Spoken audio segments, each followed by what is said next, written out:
Hello, max എന്ന ഷോപ്പിൽ നിന്ന് നിങ്ങൾ ഡ്രസ്സ് എടുത്തിട്ടുണ്ടാകും. അവിടെ ക്യാരി ബാഗിന് പ്ലാസ്റ്റിക് കവറല്ല തരുന്നത്, പകരം പേപ്പർ ബാഗാണ്.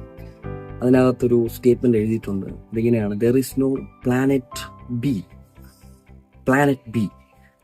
അത് എന്നെ ഒത്തിരി ചിന്തിപ്പിച്ചിട്ടുണ്ട്. കാരണം ശാസ്ത്രജ്ഞന്മാരെല്ലാവരും ഓൾറെഡി പറഞ്ഞിട്ടുണ്ട് ഈ ഭൂമി നശിച്ചു പോകുമെന്ന്, നശിക്കാറായെന്ന്. അതുകൊണ്ട് തന്നെ പലരും, ഇലോൺ മസ്ക് ഉൾപ്പെടെയുള്ളവർ, വേറെ ഗ്രഹങ്ങൾ ഓൾറെഡി സെർച്ചിങ്ങിലാണ്. വചനം പറയുന്നു, ദൈവം പുതിയ ആകാശവും പുതിയ ഭൂമിയും സൃഷ്ടിക്കാൻ പോവുകയാണ്.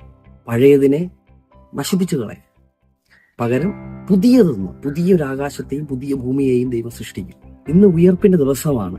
ഇന്നത്തെ ദിവസം വിളിച്ചു പറയുന്ന മറ്റൊരു കാര്യം കൂടെയുണ്ട്. യേശു ക്രിസ്തുവിനെ മരിച്ചവരുടെ ഇടയിൽ നിന്ന് പിതാവായ ദൈവം ഉയർത്തെഴുന്നേൽപ്പിച്ചതുപോലെ അവന്റെ ആത്മാവ്, പരിശുദ്ധാത്മാവ് നമ്മയും നമ്മുടെ ശരീരത്തെയും ഉയർത്തെഴുന്നേൽപ്പിക്കും. കർത്താവ് താൻ ഗംഭീരനാദത്തോടും പ്രധാന ദൂതന്റെ ശബ്ദത്തോടും ദൈവത്തിന്റെ കാഹളത്തോടും കൂടെ സ്വർഗത്തിൽ നിന്ന് ഇറങ്ങി വരികയും ക്രിസ്തുവിൽ മരിച്ചവർ മുമ്പ് ഉയർത്തെഴുന്നേൽക്കുകയും ചെയ്യും. ഈ ഉയർപ്പിന്റെ ദിവസത്തിൽ പറയുന്ന മറ്റൊരു കാര്യമാണ്. അപ്പോൾ തന്നെ പറയുന്നുണ്ട്, പുതിയ ആകാശം പുതിയ ഭൂമി.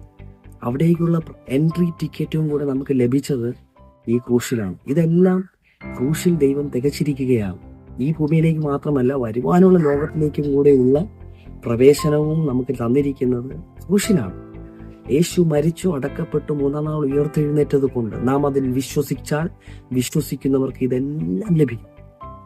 ഈ സ്വർഗീയ അനുഗ്രഹങ്ങളെല്ലാം ദൈവം നമുക്ക് തന്നിരിക്കുകയാണ്.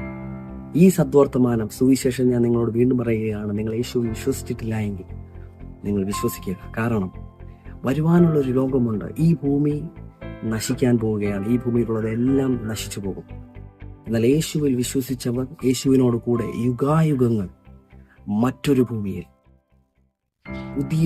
പുതിയ ആകാശത്തിൽ ദൈവത്തോടു കൂടെ ആ നിത്യജീവനെ പ്രാപിച്ച് അവനോട് കൂടെ ജീവിക്കും. ഈ ഉയർപ്പിന്റെ ദിവസം വിളിച്ചു പറയുന്ന മറ്റൊരു കാര്യം, നിങ്ങളും ഉയർക്കും. May God bless you.